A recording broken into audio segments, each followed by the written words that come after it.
성경을 왜 보는가? 단지 성경 지식을 얻기 위해서 보는 것인가? 아니에요. 단지 훌륭한 목회자가 되기 위해서 보는 것인가? 아니에요. 단지 훌륭한 성도가 되기 위해서 보는 것인가? 아니에요. 우리는 기도하기 위해서 보는 것이에요.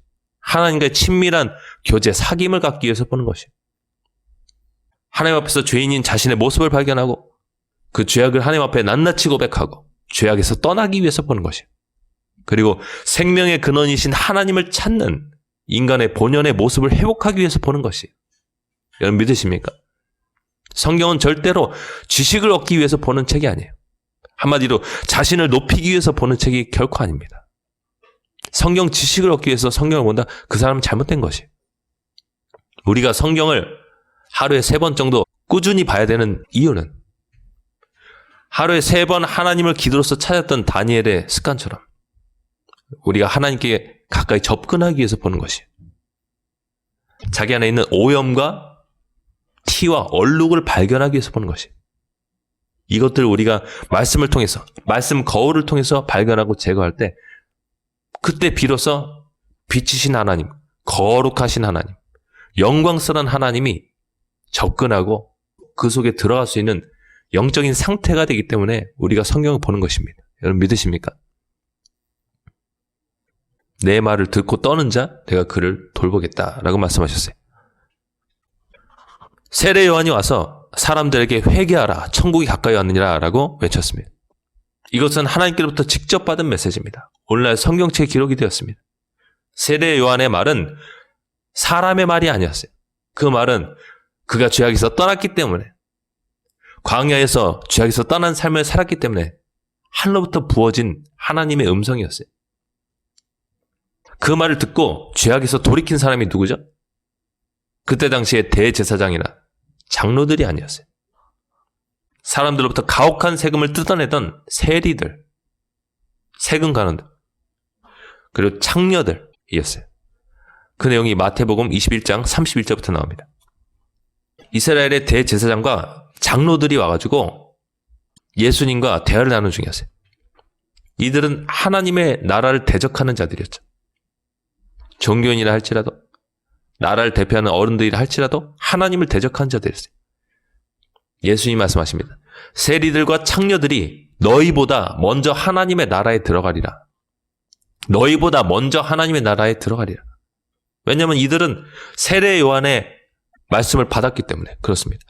즉 하나님의 말씀을 듣고 떨었기 때문에 하나님께서 돌봐주신 것이. 요한이 의의 도로 너희에게 왔거늘 너희는 그를 믿지 아니하였을 때 세리와 창녀는 믿었으며 너희는 이것을 보고도 끝내 뉘우쳐 믿지 아니하였도다라고 예수님께서 말씀하셨습니다. 그러니까 우리가 우리 삶의 전적이 창녀와 같든지 간에 그 탐욕스러운 세리와 같든지 간에 우리가 하나님의 말씀을 듣고 떨고 죄악에서 돌이키기만 하면은 예수님께서 말씀하신 것처럼 하나님의 나라, 그 천국에 들어간 사람이 되는 것입니다. 여러분 믿으십니까? 또 예수님께서 말씀하시잖아요. 하나님의 나라는 볼 수 있게 임한 것이 아니고 또 여기 있다 저기 있다고 못하리니 하나님의 나라는 너희 안에 있느니라 라고 말씀하시잖아요. 죄악에서 떠난 사람들에게 하나님은 마음에 임하는 마음의 천국을 허락하시는 것이에요. 하나님께서 왕으로 통치하시는 그곳이 바로 천국입니다. 이 천국의 기쁨을 죄악에서 떠난 사람들에게 허락하시는 것이에요. 천국의 평안을 죄악에서 떠난 창녀와 세리와 같은 사람들에게 허락하시는 것이에요. 그들의 직함, 직임이 대제사장, 백성의 장로라 할지라도 그들이 하나님의 말씀을 듣고 떨지 않으면 하나님께서 접근을 할 수가 없는 것이에요. 죄악에 물들었기 때문에, 너무나 더러운 상태이기 때문에 그런 것이에요. 오늘날 목사, 전도사, 선교사라는 직임은 아무런 상관이 없어요. 장로, 권사, 집사라는 이런 직임은 아무런 상관이 없어요. 그 사람이 하나님의 말씀을 듣고 떠는가, 이것이 문제인 것이에요. 죄에게서 돌이키려고 하는가, 이것이 문제인 것입니다. 여러분, 오직 하나님과의 관계만 신경 쓰세요. 이런 직임은 하나님 앞에 우리가 서게 될 때 아무런 소용이 없어요. 우리는 한 사람으로서 죽음 이후에 하나님 앞에 서게 되는 것입니다. 목사, 전도사 이런 거 없어요. 평신도냐 목회자냐 이런 거 아무 상관없습니다. 내가 몇 년 하나님 믿었냐 이거 아무 상관없습니다. 내가 모태신앙이다 이런 거 아무런 상관없어요. 내가 하나님 앞에 서게 될 때는 정말 하나님을 경외했는가, 하나님을 두려워했는가 이것을 보시는 것이에요. 그리고 하나님과의 친밀한 사귐을 원했는가, 그 사귐을 위해서 내가 세상 죄악과 유혹을 뿌리쳤는가, 예수님과의 신성한 로맨스를 지키기 위해서 뿌리쳤는가 이것을 보시는 것이에요. 여러분 믿으십니까? 자, 이렇게 성경 말씀을 여러분이 하루 3번 기도하실 때 그 전에 읽으시면은 하나님은 여러분 마음 가운데 이 성령의 칼, 말씀을 통해서 수술을 하시는데요. 죄악을 도려내십니다. 탐욕스러운 생각을 제거하십니다. 세상 욕심을 버리게 하세요. 이 성경 인물들의 이야기를 읽다 보면은 희한하게 세상 욕심이 제거가 돼요. 이 세례 요한 같은 성경 인물들의 이야기를 읽다 보면은 세상 욕심이, 탐욕이 제거가 돼요. 명예욕이 사라집니다. 내가 세상에서 이런 직함이 있고 이런 사람이지 하고 당당해하고 자랑스러운 사람들, 아직 죄송하지만 예수님을 못 만난 사람들, 하나님의 말씀에 오묘한 진리를 깨닫지 못한 사람들이, 반대로 이 세상 직함, 직임 아무런 상관이 없다. 하나님의 말씀을 내가 읽을 때 난 정말 두려운 마음이 든다. 이런 사람들은 하나님 만난 사람들, 계시가 열린 사람들이, 자신을 볼 수 있게 된 사람들이, 정말 죄인된 자신의 모습을 볼 수 있게 된 사람들이, 오늘 본문에도 나왔지 않습니까? 만일 우리가 죄가 없다고 말하면 스스로 속이고 또 진리가 우리 속에 있지 아니한 것이다. 진리, 사실이 우리 속에 있지 아니한 것이다. 사랑하는 여러분, 하나님의 말씀이 들려올 때, 하나님의 말씀을 읽을 때 그 속에서 하나님 발견하시기 바랍니다. 크고 거룩하신 하나님 발견하시기 바랍니다.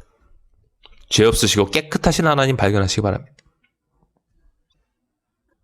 그래서 여러분 성경책 읽으실 때 이 성경을 읽다 보면은 어느 한순간 죄인된 나를 발견하고 거룩하신 하나님을 느낄 때가 옵니다.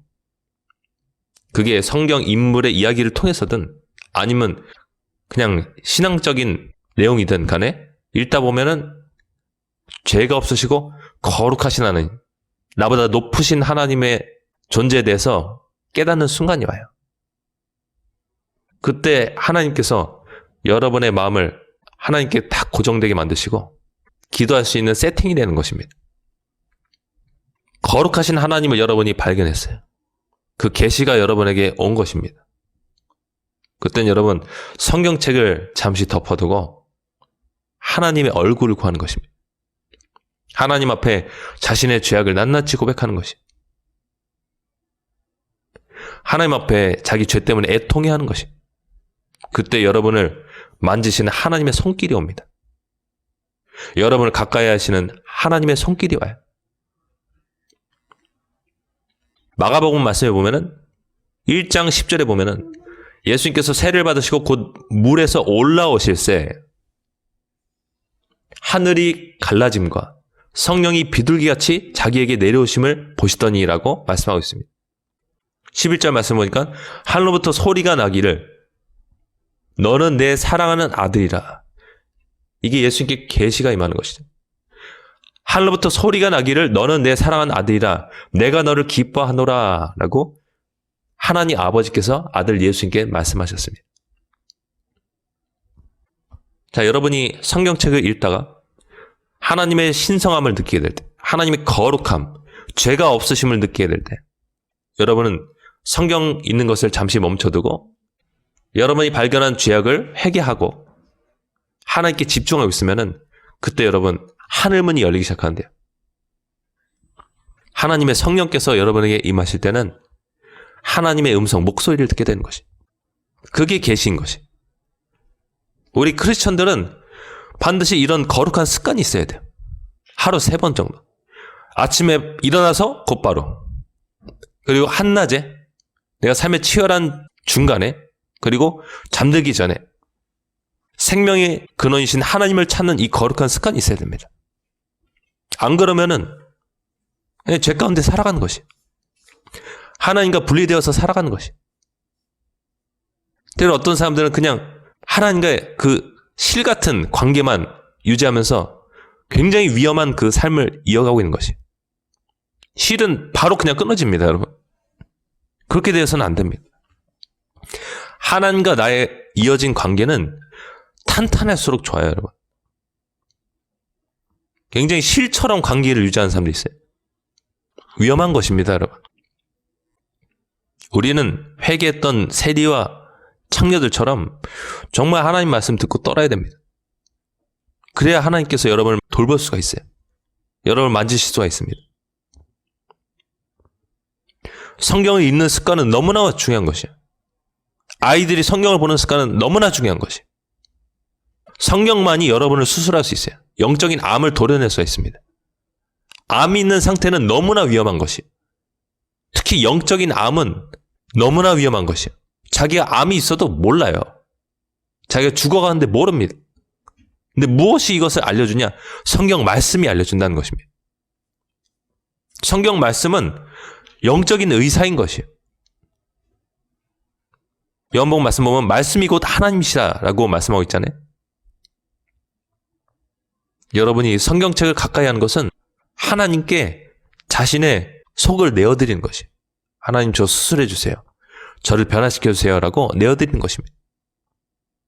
그때 하나님께서 사랑의 수술 칼로, 이 말씀 칼로 여러분의 심령 속에 있는 영적인 암들을 도려내는 것이, 관계에 있어서 병들게 만들었던 영적인 암들을 도려내는 것입니다. 미움의 암, 분노의 암들을 도려내는 것이. 어떻게 해요? 하나님께서 여러분을 용서하셨던 수많은 그 기억들을 떠오르게 하시면서, 네가 그 사람을 용서하지 않으면 나도 너를 용서하지 않겠다고 성경은 말해주고 있기 때문에 우리가 사람들을 용서할 수밖에 없는 사람으로 바뀌게 되는 것이. 우리는 누군가 나에게 상처를 입혔을 때 계속 그 사람이 잘못한 것만 집중하고 그것만 떠올립니다. 그 사람을 미워합니다. 어떤 사람을 죽이고 싶을 정도로 미워해요. 근데 우리가 말씀, 이 성령의 검을 들여다보고 있으면 하나님께서 너를 용서하셨다. 그 빚진 자의 비유를 읽어봐라. 작게 빚진 자와 크게 빚진 자가 있는데, 이 크게 빚진 사람이 자기 왕 앞에 비탄감을 받고 용서함을 받고 감옥에 갇힐 뻔했는데, 자기 자식까지 아내까지 다 팔려갈 뻔했는데 비탄감을 받고 노연하게 되었다. 근데 그 사람에게 작게 빚진 자를 길 가다가 만나서 멱살을 잡고서 어서 빚을 갚아라. 그 사람을 감옥에 가둬버렸어요. 그랬더니 왕이 이 악한 일을 행한 자를 감옥에 가둬버렸잖아요. 말씀은 자기 자신을 발견하게 하는 것이, 자기 자신을 보게 하는 것입니다. 자, 그래서 여러분, 하나님 말씀 가까이 하다 보면은 이제 하나님이 느껴지기 시작할 때 하나님을 찾게 된대요. 그때는 이제 제가 저번 주에 나눴던 것처럼 하나님께서 파도처럼 여러분에게 임하시는데요. 파도가 특징이 우리에게 가까이 오다가 멀어지다 하잖아요. 왜 하나님은 성령의 물결을 파도에 비유하셨나? 제가 곰곰이 생각해 보면은 이게 우리 사람이 갖고 있는 습성 때문에 그런 것 같아요. 우리는 하나님께서 우리를 가까이 이끄실 때 하나님께 집중합니다. 근데 좀 있다가 어떤 생각이 떠올라요. 하나님 온 마음으로 찾고 있다가 어떤 생각이 하나 떠올라요. 그래서 그 생각에 집중하면은 온 마음으로 하나님을 찾던 그게 깨져버립니다. 그러면 하나님의 임재가 싹 걷어져요. 여러분, 이거 경험해 보셨나요? 누구나 경험해 봤을 겁니다. 근데 기도를 많이 하면 할수록 이것을 더 뼈저리게 느끼게 되는데, 하나님께서 우리에게 임하실 때는 하나님과 관계 없는 어떤 생각이 불현듯 떠오를 때 그것을 거부할 수가 있어야 돼요. 그게 무슨 중요한 돈 버는 일이든 관계에 있어서 굉장히 중요한 일이든 간에 그러면 하나님께서 여러분에게 더 가까이 임하실 수가 있어요. 근데 반대로 우리가 그 생각을 받아들이고 거기에 집중하다 보면은 온 마음으로 하나님을 구하는 것이 깨져버리기 때문에 하나님의 임재가 싹 걷어집니다. 그래서 이 파도 같은 거예요. 이 파도와 물결이 나를 휩쓸어야 되는데 그것을 가속화시키는 것이 바로 우리가 잡생각을 버리는 것이, 쳐내는 것입니다. 잡생각이 든다 할지라도 하나님 앞에 끈질기게 머무는 것이. 그러다 보면은 하늘이 점점점 갈라지면서 성령께서 폭포수처럼 여러분에게 임하시는데요. 주의 폭포 소리에 기품이 기품을 서로 부르며 주의 모든 파도와 물결이 나를 휩쓸었나이다 라는 말씀처럼 하나님께서 나를 성령으로 강타하시는 것이에요. 자, 하나님께서 충만하게 나에게 임하셨을 때 내가 어떤 모습으로 회복되냐면은 다윗처럼 회복되는 것이에요. 내가 여호와께 바라는 한 가지 일, 그것을 구하리니 곧 내가 내 평생의 여호와의 집에 살면서 여호와의 아름다움을 바라보며 그의 성전에서 사모하는 것이라 라고 다윗은 시편 27편 4절에서 말하고 있습니다. 나는 다른 어떤 것도 원하지 않는다. 나는 오직 하나님만 원한다. 이게 사람 본연의 모습이에요. 이게 본래 우리의 모습인 것입니다. 나를 창조하시고 나를 위해서 십자가에서 목숨을 버리신 그분을 원한다. 이것이 바로 우리 본연의 모습인 것입니다. 이 모습으로 회복될 때까지 우리가 하나님을 사모하면서 나가는 것입니다. 그 짧다면 짧고 길다면 긴 그 기도 시간에 하는 것입니다. 근데 이거는 억지로 막 만드는 게 아니에요.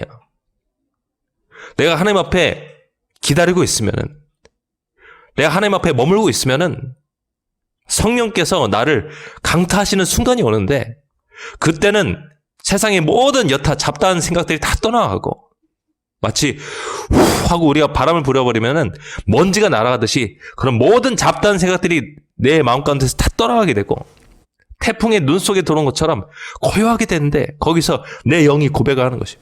하나님, 저는 하나님을 원합니다. 다른 것들을 원하지 않습니다. 이게 바로 성령 충만을 받은 상태인 것이에요. 성령 충만이 다른 게 아닌 것이에요.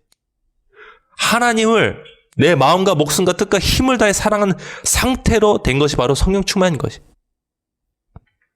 여러분, 이 하나님과의 아주 긴밀한 만남, 이 인카운터가 이루어진 상태를 우리가 적어도 하루에 3번을 갖는 것이, 그 사람은 절대로 하나님을 배반하거나 떠나지 않습니다. 넘어졌다 할지라도 다시 일어납니다. 하나님과의 관계가 긴밀해지고 탄탄해지는 것이에요. 우리 자식들이 이런 사람이 될 수 있도록 여러분 만들어야 되는 것이에요. 일주일에 한 번 예배 드린다, 다 됐다, 그런 거 없어요, 여러분. 그런 거 없습니다. 그게 무슨 관계인 것이에요? 아무런 관계가 아닌 것이에요. 얼굴 도장 찍고 그냥 하나님 떠나는 것이에요. 일주일 내내 내 맘대로 살다가 예배 시간에 얼굴 도장 찍고 떠난다. 그게 무슨 관계인 것이야? 아무런 관계가 아닌 것이야. 옆집 사람과 우리가 만날 때 인사하잖아요. 그 정도 관계랑 별반 다를 것이 없어요. 이거는 아버지와 자식 관계도 아니고 부부 관계도 아닌 것이에요. 아무런 관계도 아니에요. 그건. 내가 여호와께 바라는 한 가지 일, 그것을 구하리니 곧 내가 내 평생이 여호와의 집에 살면서 여호와의 아름다움을 바라보며 그의 성전에서 사모하는 것이라. 다윗이 이 시를 전쟁 중에 기록했잖아요. 원수들이 자기 살을 먹으려고 준비를 하고 전쟁의 무기를 동원시키면서 어떻게 죽일까 모의를 하고 있는데 이 고백이 다윗 속에서 나왔다. 목숨에 심각한 위협을 받고 있는데 이 고백이 다윗의 속에서 나왔다. 그가 하나님과의 관계가 얼마나 긴밀한지를 보여주는 것이에요. 여러분, 오늘날 우리의 치르는 전쟁이 있잖아요. 삶의 전쟁들. 그 속에서 우리가 동일한 고백을 할 수 있어야 된다는 것이에요. 어떻게 해요? 말씀 칼로 자기 속에 있는 죄악을 도려내고 그리고 죄악을 고백하고 하나님을 기다리고 사모하면서 머물고 있으면 우리가 시간을 들여서 기다리고 있으면 이 상태로 하나님께서 우리의 마음을 싹 바꿔주시면서 그때 하늘이 갈라지고 성령께서 비둘기처럼 하늘에서 쏟아지는 폭포와 파도처럼 여러분 각자에게 임하시는 것입니다. 그때 여러분은 세상은 소용돌이 치는 것 같지만 태풍의 눈과 같은 하나님의 임재, 고요한 임재 속에서 고백하는 것이 하나님, 저는 하나님밖에 없습니다. 물을 떠난 고기가 살 수 없는 것처럼 저는 하나님 떠나서는 살 수가 없습니다. 라고 고백할 수 있는 사람이 되는 것입니다. 그때 당시에 세리와 창녀들이 이런 사람이었다는 것이에요. 반대로 대제사장과 백성의 장로들, 서기관들은 죄악을 회개하지도 않아. 요한의 말을 그냥 귓등으로 들어. 그리고 하나님 앞에 머무르지도 않아. 하나님을 찾지도 않아. 하나님을 기다리지도 않아. 하나님과 아무런 관계가 없었던 사람인 것이에요. 예수님께서 말씀하시잖아요. 너희 의가 바리새인과 서기관들의 의보다 뛰어나지 않으면 너희들이 결단코 천국에 들어가지 못한다라고 말씀하시잖아요. 여러분 이 말을 귀 기울여 들으시기 바랍니다. 항상 하나님에 대해서 얘기했던 바리새인들, 서기관들은 성경을 그대로 베껴 쓰기 위해서 손을 씻고 성경책 보고 그 다음에 글씨 쓰고 또 손을 씻고 성경책 보고 그대로 필사하고 이랬던 사람들이 사람들을 성경 말씀을 통해서 판결하고 재판했던 사람들이 이 사람들이 아무리 성경책을 봤어도 자신의 죄악을 발견하거나 깨닫거나 하나님 앞에 두려워 떨지 않았어요.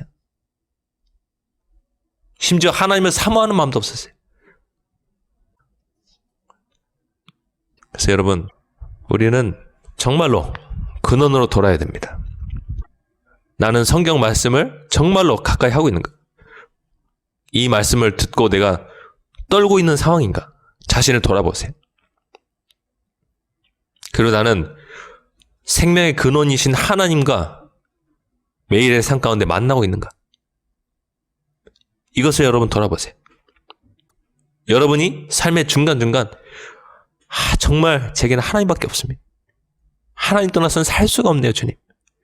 제가 원하는 것은 집이라든가 돈이라든가 명예라든가 이런 것들이 아니라 오직 나를 구원하신 예수님밖에 없습니다. 라는 사도 바울 같은 고백이 여러분 속에 없다면 여러분은 거짓된 삶을 살고 있는 것이, 위선된 삶을 살고 있는 것이. 우리는 그렇게 되어서는 안 돼. 우리는 대제사장들이나 서기관들처럼 되어서는 안 돼. 우리는 바리새인들과 같이 되어서는 안 돼. 그들의 의보다 뛰어나지 않으면 우리는 결단코 천국에 들어갈 수 없습니다. 우리는 하나님의 말씀을 듣고 떨었던 세리와 창녀들처럼 돼야 돼. 예수님의 말씀을 듣기 위해서 사모하면서 예수님 곁에 머물렀던 세리들처럼 돼야 돼. 그들은 세상에서 손가락질 받는 사람들이었어요. 하지만 그들은 예수님을 맞아들였고 마태의 집에서 잔치를 열었습니다. 그는 진심으로 죄악에서 떠나고자 했어요. 그리고 예수님과 함께 있기를 원했습니다. 삭개오는 예수님을 자기 집에 초대해서 예수님을 대접하고 예수님의 말씀대로 회개하고 사람들에게서 강제로 뜯어냈던 세금을 돌려줬습니다. 예수님께서 이 사람은 아브라함의 자손이다. 오늘 하나님의 구원이 이 집에 이르렀다고 말씀하셨어요. 여러분 하나님 말씀 듣고 떠는 자 되시길 간절히 축복합니다. 그리고 예수님을 가까이 잡아 끄는 자가 되길 예수님의 이름으로 축복합니다. 우리 함께 기도하기 원합니다. 이 시간 우리 기도할 때 하나님 모든 위선과 거짓을 없게 하여 주시옵소서. 내 안에 있는 모든 위선적인 모습을 다 제거하여 주시옵소서. 혹시라도 내가 한 주에 한 번 예배 드린다고 그것에 만족하고 하나님과 관계 이 정도면 됐다라고 만족했다면 하나님 불쌍히 여겨 주시옵소서. 우리는 하나님의 말씀을 듣고 떠는 자가 되어야 됩니다. 하나님은 근원적인 변화를 원하십니다. 우리는 하나님을 가까이 잡아 끄는 자가 되어야 됩니다. 온 마음으로 하나님을 구하는 예레미야 선지자 같은 삶이 되어야 됩니다. 하나님을 가까이 하는 우리가 되게 하여 주시옵소서. 그런 마음을 담아서 시간 주여 은혜를 주옵소서 외치면서 함께 기도하겠습니다. 주여 은혜를 주옵소서.